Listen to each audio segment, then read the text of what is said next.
All right, so Where Winds Meet just launched a few weeks ago, and after sinking over 40 hours into it, I can say this.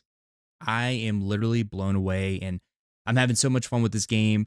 And what's even crazier is like I didn't even know this game was coming out literally until a few days before it was released. Like this might be one of the most exciting single player MMO online RPGs of 2025. Like whatever you want to call it, but literally game of the year for me. And I'm going to tell you right now, 40 hours into the game, like I'm giving it a solid 9 out of 10. And the wild part is like half the time, like I didn't even know if I was playing like an MMO or like some giant single player game, right? Like, people keep asking, is it an MMO? Is it Elden Ring? And honestly, the answer is kind of yes to both. And I'll talk a little bit more about that here soon. But kind of once you understand how the game operates, right, the whole game just kind of clicks. So here's what I want to kind of do in this video is I want to break down what this game actually is, why I think it's so special and what you should expect going in.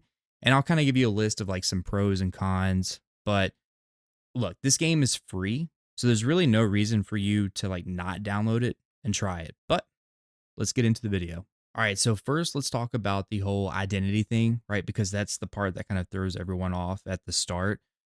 When you first boot up the game, it basically kind of looks at you and goes, do you want this to be like a solo RPG or do you want this to be more online, right? So you've got a pure solo mode where it's just you, your story, and the world. And then you have a shared mode where other players exist, right? There are guilds, there's PvP, there's co op play, there's social stuff, all of that, right? And me, coming mainly from playing MMOs, I kind of like this setup personally.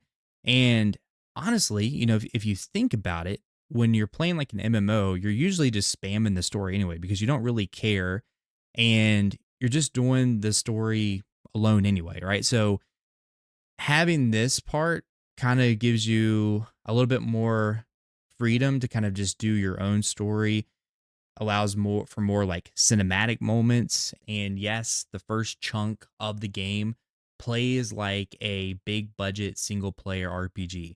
I mean, this game really puts a lot of AAA studios to shame, right? You've got main quest with full cutscenes, a pretty dramatic story that I really wasn't expecting. It's got really awesome boss fights. You got mystic art unlocks. You've got secrets just kind of tucked away in the corners of this huge, massive, beautiful world.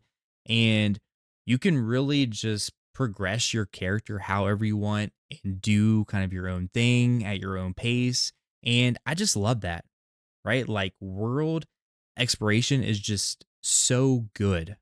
For instance, there was a hidden boss, or there is a hidden boss at the very beginning of the starting area that I didn't even know about literally until like 15 hours into the game. I was on Discord and like one of my friends was like, yo, bro, that boss at the beginning was really cool. And I'm like, what are you even talking about, man? So, I went back to the starting zone. And if I would have literally just taken like a left, just a simple left, I would have walked straight right into that hidden boss. I think it's like an open world boss. But anyway, I completely missed it, right? So for 15 hours, I had no idea that boss was even there. And that's kind of the thing that really makes exploring this world just feel so good, right? It makes the map feel really dense. It makes you feel or it makes you kind of second guess like every hallway, every cliff, every little path. And that also goes like with the puzzles as well, right? Like some of those puzzles are pretty good. And honestly, it's kind of like a refreshing aspect of this game. Like like legit, this would be probably a good game for the elderly to play, just to help kind of keep their mind sharp. But yeah, some of these puzzles, like without the help of those messages that people can leave behind, I probably would have been stuck there for like a hot minute. But yeah, that's just this game. It really wants you to explore the map and kind of just find all of those cool areas and bosses. So it kind of feels closer to like a free Elden Ring adventure than like some classic MMO grind. And for a free game that has this much content, like right out of the gate, is pretty crazy. Um, oh, and here's a tip: at the beginning of the game, when you're choosing the options, make sure that you choose like with the combat slash movement. Make sure you choose the RPG aspect and not the MMO. Okay, trust me, that makes a huge difference. So let's talk about the online side, and this is where people kind of misunderstand the MMO style world isn't really built like a traditional MMO. It's more kind of like a big hub where you can queue for content. You can spar with people, you can flex your outfits, which, by the way, the cosmetics in this game is pretty insane. You get to just kind of hang out with your guild or your friends and just kind of hop into events, right? The real core of your progress still comes from your own world, your own story, just kind of your own build, right? So instead of just trying to like copy and paste like every MMO out there, this game feels like, okay, let's be a sick solo RPG first, and then we're just going to kind of stack some online modes on top of it. Kind of like GTA 5 in a way. Now, the thing that makes all of this kind of glue together is the combat. And I'm not exaggerating when I say the combat is another main reason why I keep playing this game. And I come from playing BDO as my main game, but the combat and where winds meet is really good. It's fast, it's super skill based, right? You have basic light attacks and heavy attacks, right? It leans into like parries and posturing and deflection. Uh I feel like this is kind of like a blend of like Elden Ring, Assassin's Creed, and Dark Souls, like kind of all just mixed in. You're watching animations, waiting for openings, catching that timing, and then just kind of dumping as much damage as you can when you can. Like, bro, the feeling when you perfectly deflect a flurry of attacks and then just counterattack, dude, it just feels so good. Feels really good. And then there's the build freedom, right? So you can equip two main weapons. You always have a bow. On top of that, you can mix in mystic arts and other skills, and that's where the combat gets pretty fun, right? You can build into these like meta setups that just melt everything and feel super efficient, or you can do what I like to do and just make weird off meta builds that, look cool and still work because you know how to play it, right? So this game gives you a lot of combat freedom and it actually respects you enough to kind of just let your skill kind of carry the build, right? So in PvE, this kind of makes the boss fights pretty interesting. And with the boss fights, you can switch between easy mode or normal mode or expert level, or you could choose legendary or hardcore mode, but you can't switch once you're in the game, which I kind of wish I would have known that at the very beginning. And I'll talk a little bit more about that kind of in the cons section. But just know you can't switch. So if you pick legendary, you can't go back and play normal. However, if you pick normal, you can go from easy, normal to like expert mode. So just remember that. But if you're in legendary mode, right, you can't just like face tank and chug potions all the way through them, right? You have to adjust. You have to read the patterns. You just have to kind of be on your toes the entire time, right? And when you finally beat a boss in legendary mode, like after 30 minutes of nonstop dying, bro, it just feels earned. Just feels really good to finally beat a legendary boss. And speaking about the boss fights, right? I feel like that's the major highlight in this game. And they have multi-stage encounters. So yeah, you just really have to stay again kind of on your toes the entire fight. So where the combat really takes off for me is in the small scale like PvP and of course the boss encounters as well. But looking at the PvP, right? There's a bunch of different modes. You have 1v1, 2v2, 3v3s. You have big 30v30 guild battles. There's even there's even straight up a battle royale mode where everyone just drops in and just finds gear in the match. So, it's super fair and everyone starts at zero. Now, I do think there are some bots in the battle royale, but either way, it still feels really good. And so with PvP, this is where all of that pairing and posture stuff really kind of becomes a like mind game, right? So when you're fighting like another player who also knows what they're doing, right? It just becomes about who baits who and who kind of holds their deflect at the right time, who can read the patterns better, right? So you can kind of just feel the difference between someone guessing and someone that really understands like their build and the system. So, if you like competitive combat at all, right? The PvP in this game is a huge, huge selling point. I mean, I could easily see myself logging in just to like grind arenas, even if I ignore like half the other content in this game. Now, that doesn't mean that the online side is perfect because it does seem to have like lag or ping issues at times. And you'll get like those moments where like a hit lands late or like you just die in a way that just didn't really feel right. Um, or, you think you're really far away from a person and then a second later they're literally attacking you. So it's not constant, but it's definitely there and it can definitely be quite annoying. Also, I've seen some videos online with the 30 versus 30 like guild battles, and I don't know like how I feel about like the time to kill. Like I was watching this one video where like literally no one was dying in this 30v30 because you have the healers and so they're healing them up and like maybe that needs some adjustment. Now, granted, I haven't been able to test that out yet, so who knows? Maybe it's a little bit different now, but I know from watching the videos, I was like, then that doesn't look too much fun.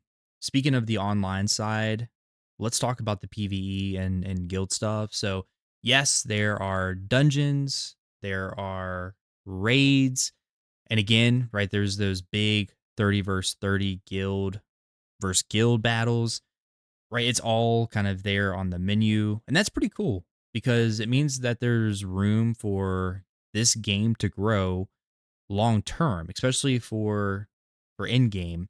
And even with over 40 hours in, right? I haven't really been able to experience all of the systems yet because most of my time has been going to doing the story, exploring the world, right? Just doing my own kind of progression. But I have seen some videos of the raids and the dungeons and looks pretty solid.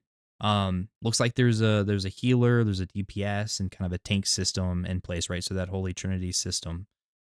All right, so let's talk about the co-op mode because this is one of the systems that made me stop and go, man, like so close. Like on paper, it sounds amazing, right? You get up to like four other players kind of in your world running together, hitting bosses, doing side content, exploring. And when you're actually in there with a friend, like it's fun, right? The combat feels good with other people. The world is big enough for you to just kind of mess around and it's just a good time. I mean, sometimes there are some ping issues where it's a little bit laggy, but I mean, overall, like I didn't have that bad of experience.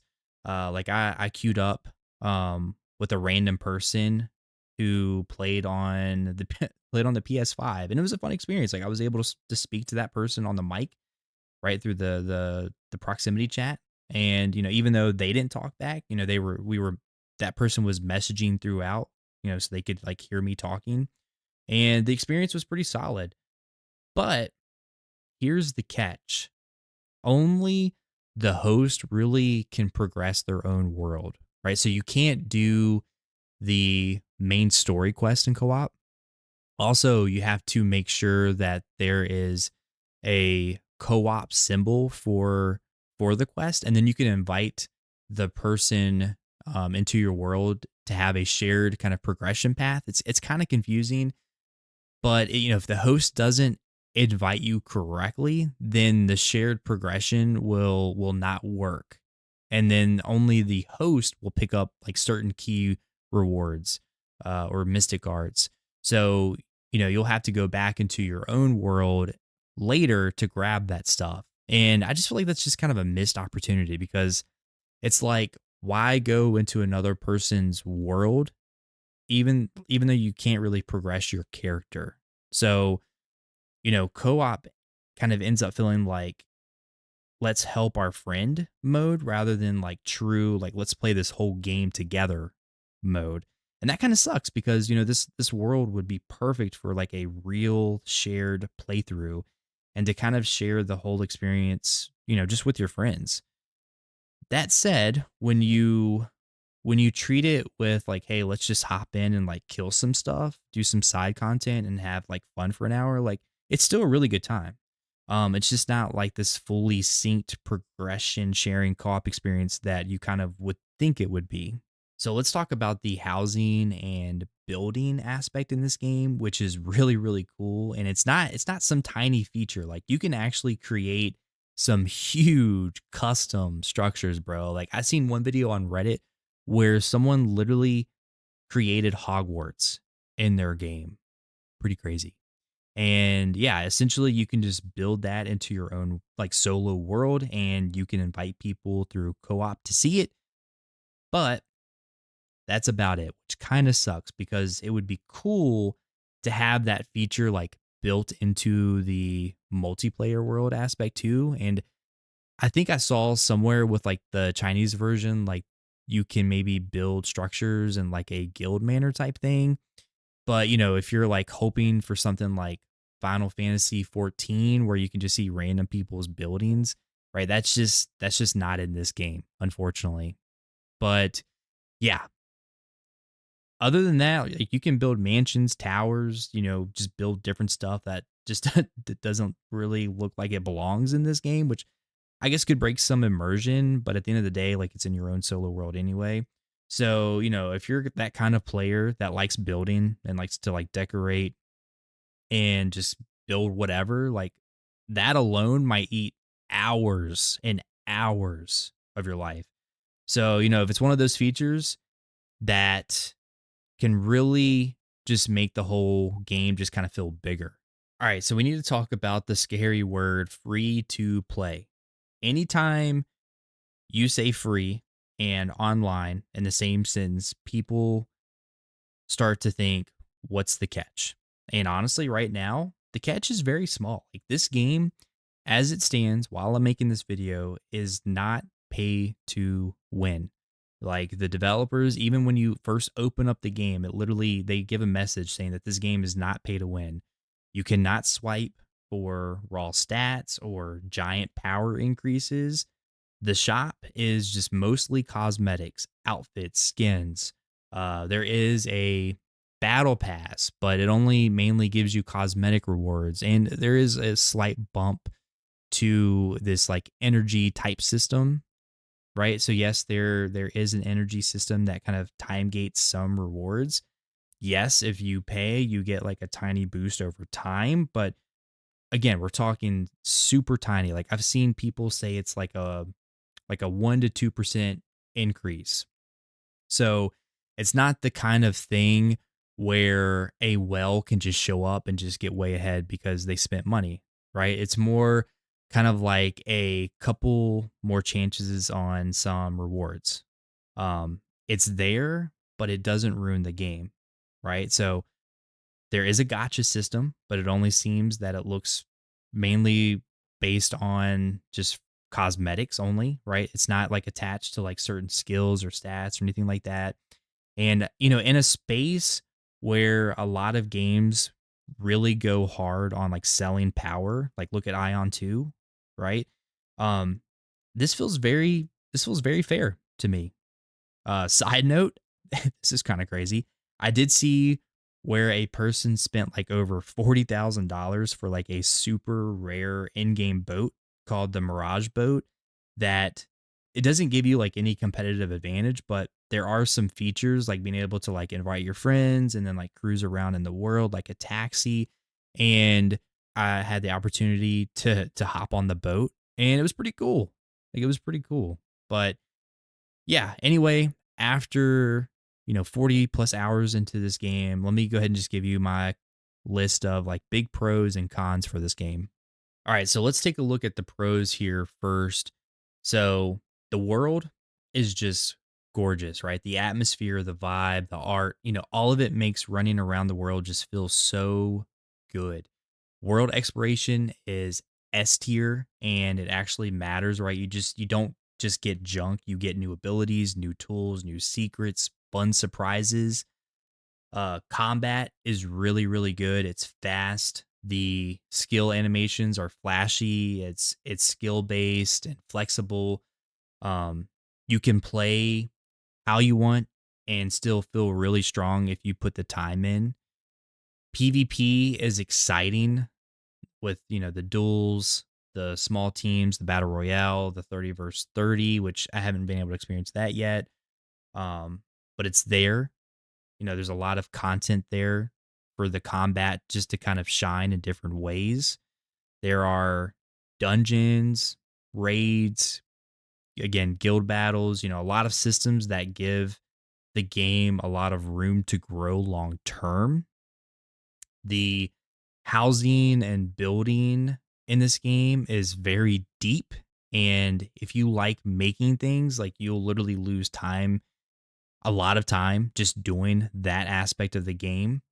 And monetization right now, like it's very fair for a free game with this much content, right? So there's a lot of pros with this game. I mean, I feel like I probably don't even have enough time to even talk about the amount of pros, right? But I think the biggest thing is the world is beautiful, exploration is amazing, the combat's really good, the story is good. There's a lot of content to do in this game. PvP, PvE, a lot of different online modes.